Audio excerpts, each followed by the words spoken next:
Hello and welcome to my channel. My name is Skóra, also known as Islands in Front, and today we have a very practical guide on how to click on MTGO to accomplish what you want with Ninjutsu in any Fey and in Ninja deck.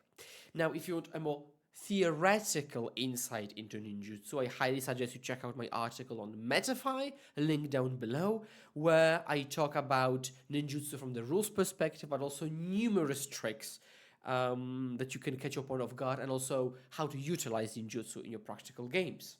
Now, let's get to MTGO. First thing is that bar at the bottom here shows you the phases of the game, right? They are unchanged regardless of the format you play. This is how Magic works. Now, those little white arrows, right, at the bottom show when you want to stop and get priority. Similarly to when you play Magic and you tell your opponent, please wait in your upkeep, I want to do something. This is kind of you telling the Modo, stop, I want to do something. Or at least I want to get the opportunity to do something. You can also have the same arrows at the top, which you can't see here because I'm in one player mode, where you can position your opponent's phases, right? The bottom ones, your phases. Top ones, opponent phases. Thankfully for this video, you will only ninjutsu in your combat, right? So we care about only these.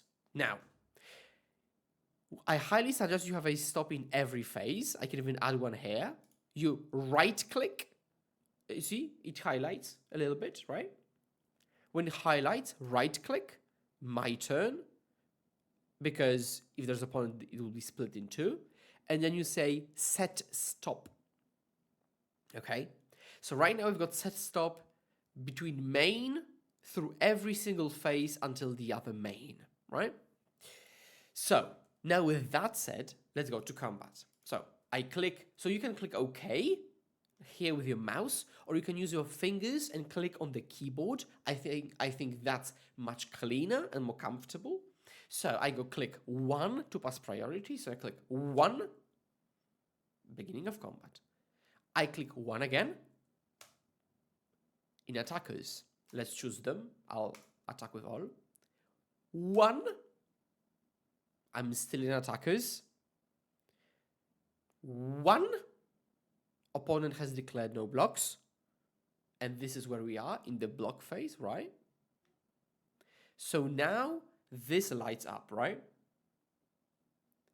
So it's very simple. You click on your card. It asks you to pay 2. So you do pay 2. Then you click on a creature. So you click on a creature. It goes in. Now, you can just click OK now and deal damage, or add more ninjas in, right? You can click OK. Opponent plays, let's say, lightning bolt on your ninja. Then you say, wait, Haka, click, switch, and you're good to go, right? Then you click OK again. You get a trigger. You can resolve the trigger normally and be happy about it. Okay, so let's hypothetically go to the next turn, because I want to show you a different trick. Actually, let me play Intruder first. And let's pass back. Okay, so we are in this position right now. So I want to show you a situation where opponent has a blocker. So let's say they have got Refurbished Familiar. So you click OK. OK. Attack with all. OK. Now you will pass priority to the opponent, and they will block Familiar, or block with Familiar. They will block your Moonsecret Haka, right? So let's say they do. So now we are in this position. Familiar is here. The other are unblocked. So what you can do, for example, is again click the ninja with your mouse. Bam, bam. Swap out Brine Barrow. This is the position.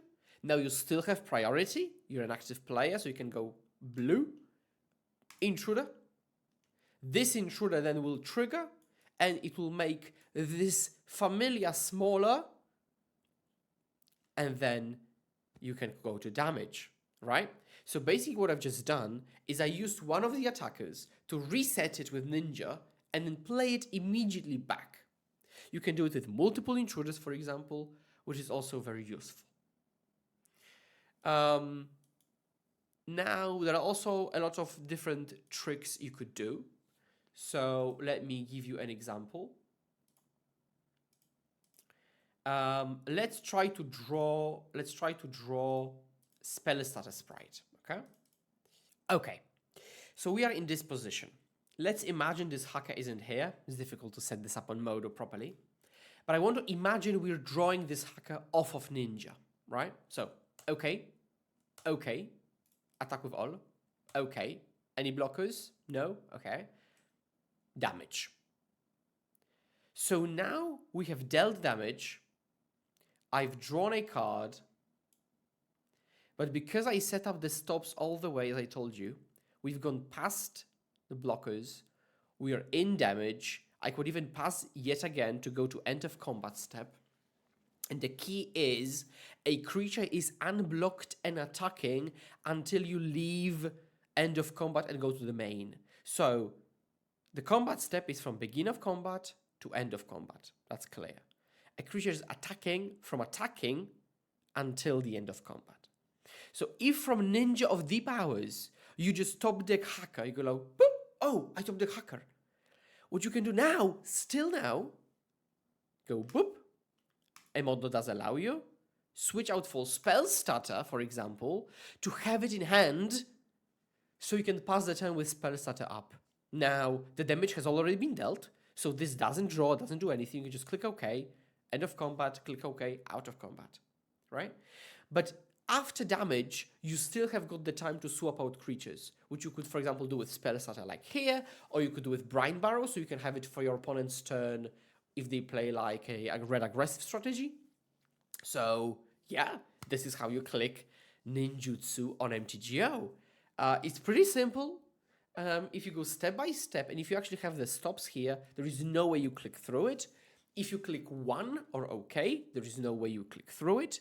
Now, there are other shortcuts you could use, but then you're risking clicking through it, right? So let's talk about one more trick. A very important trick, a very difficult trick on Modo, which is returning multiple creatures with a single ninja. So, if we've got 2 creatures here, could be 3, could be 5, doesn't matter. We go click 1 to go to combat. We go 1 to perform attacks. We attack. We click 1 to go to blocks, and we click 1 to leave blockers, right? We have highlighted hacker. Now what we do? We hold control on the keyboard, right? Physically. Hold control. Not click, hold. I keep holding it. I keep holding it. I keep holding it. I'm not releasing it. Released? No. Click and hold. Click and hold. I click 1. Click the hacker. Or you could also start with the hacker. Click the creature. This ability goes on the stack. We keep holding control. I click hacker again, click blue again, pay the mana, click the spell starter again. 2 abilities are on the stack. Now we can release the control, right? Now we can click OK. Now we can click OK, but now nothing will happen because that was the only ninja. And then we go to damage. Okay, it's useful when you're in the late game and you want to return, for example, double Fairy Seer to your hand to get some more card selection, for example, or like a couple of spell starters. So yeah, that's another really good trick, yeah. Click 1 or OK. Set up the stops from beginning of combat until the end of combat, every single step, and you will be very much good to go. Pay attention to the cards that are highlighted because you can cast them. Same with ninjas. When you click through attacks and blocks, okay, you will see that it's highlighted so you can actually put it into play. And yeah, that's it. Let me know what you think about such a practical guide. And again, if you want more theoretical knowledge on the topic, I highly suggest you check out this article. There's already 100 supporters here. Thank you very much. And if you want to become one of them, then go to the link below. And as always, thank you very much for watching. Hold my hand. Let's pass it together. And I will see you next time. Cheers. Boom.